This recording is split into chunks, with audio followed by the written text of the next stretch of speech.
La prochaine étape, on va s'occuper du diamètre intérieur de la pièce.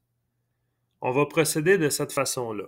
On va utiliser un spot drill pour centrer la pièce. Ensuite, on va utiliser une fraise en bout pour dégrossir le diamètre intérieur.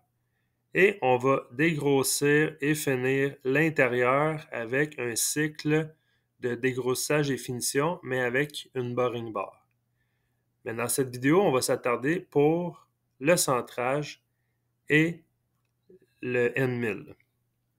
Ce qu'on va faire, on va commencer par analyser c'est quoi la profondeur que j'ai ici dans le trou interne.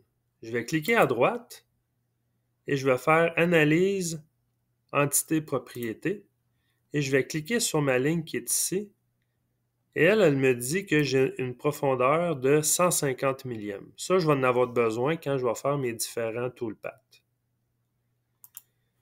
Ce que je vais faire un spot drill. C'est comme un forage centré, mais c'est à 90 degrés. Il y en a 60.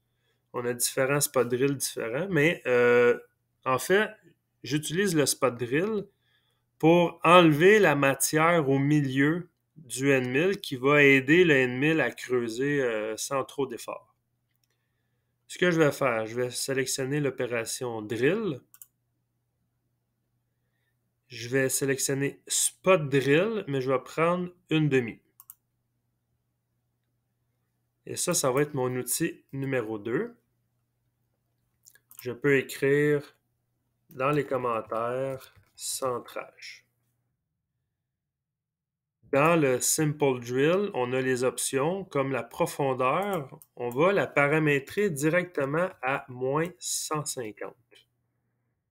Le reste, on va le laisser tel quel. Je fais OK. Et vous voyez, j'ai le spot drill qui va jusqu'à 150 mm de profondeur. C'est un spot drill à 90 degrés. Et quand je vais arriver avec la fraise en bout, ben, ça va moins forcer parce que j'ai déjà enlevé une certaine quantité avec le spot drill. Maintenant, je dois faire une deuxième opération de drill. Et là, je vais choisir des end mill et je vais choisir le end mill de 500 mm de diamètre. Et ça va être mon outil numéro 3. Et ici, je peux écrire fraise une demi.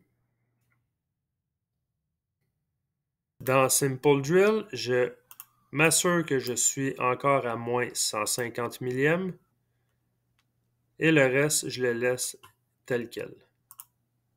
On voit que ça me fait un diamètre. Par la suite, je vais pouvoir utiliser une petite boring bar pour dégrossir le reste et finir le diamètre et l'épaulement.